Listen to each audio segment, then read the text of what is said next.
Court का जो order रहा है उसके बारे में विस्तार से क्या है आखिर कोर्ट का ऑर्डर, उसके तमाम पहलुओं की चर्चा करने के लिए हमारे साथ हैं जमवार साहब। सबसे पहले जो मेट्रोपॉलिटन कोर्ट ने ये कहा जाकिया जाफरी को कि आप चाहें तो हाई कोर्ट जा सकती हैं। नहीं, उन्होंने कहा कि आप जो भी इसके आगे जो आपको लीगल एक्शन पॉसिबल है आप ले सकते हैं।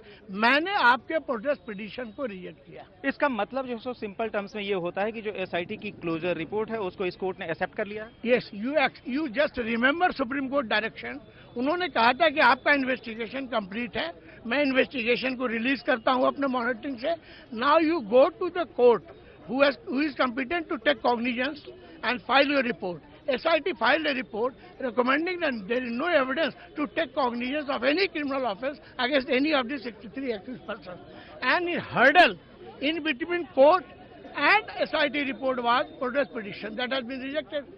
So SIT report has been vindicated. इसका मतलब है कि प्रोटेस्ट पिटीशन के रिजेक्ट होने के साथ ही आज की तारीख में मोदी के खिलाफ कोई भी क्रिमिनल केस किसी भी कोर्ट में नहीं है गुजरात दंगों को लेकर। हाँ, गुजरात दंगों को लेकर जागिया जी का एजिटेट किया हुआ कोई क्रिमिनल केस किसी कोर्ट में नहीं है मोदी जी का।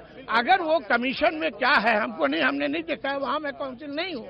नानावती शाह कमीशन में उन पर कोई क्रिमिनल एलिगेशन है नहीं है, वो कमीशन क्या रिपोर्ट देगी, स्टेट लेजिस्लेचर या पार्लियामेंट क्या डिसीजन लेगी, that is all future and I can't predict anything. लेकिन एसआईटी के आप वकील हैं, एसआईटी ने जो तमाम बड़े केसेस जो इन्वेस्टिगेट किया उसमें से किसी भी केस में मोदी का नाम बतौर एक्यूज्ड आज की तारीख में नहीं। माई नॉलेज 9 केसेस मेरे पास थे, 9 में से किसी केस में मोदी जी का नाम नहीं है।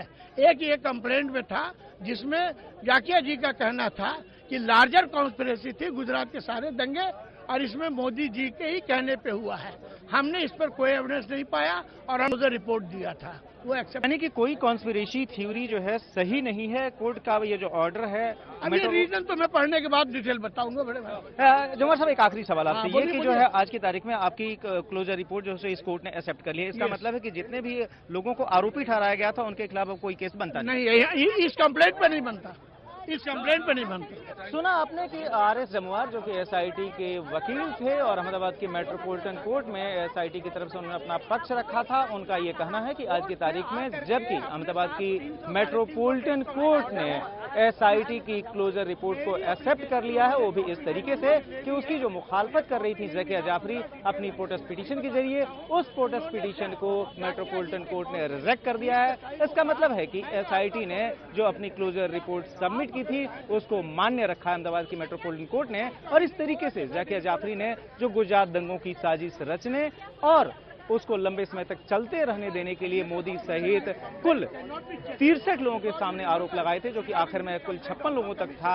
उस मामले में कोर्ट ने जो है एसआईटी की बात को सही मानते हुए किसी को भी आरोपी मानने से इनकार कर दिया है और क्लोजर रिपोर्ट को एक्सेप्ट कर लिया है। तो यह है परिस्थिति अहमदाबाद के मेट्रोपॉलिटन कोर्ट के जजमेंट के बाद से। जाहिर है जाकिया जाफरी इसको चुनौती दे सकती हैं ऊपरी अदालतों में, लेकिन 2014 लोकसभा चुनाव के मद्देनजर मोदी के हाथ में यह एक बहुत बड़ा हथियार होगा।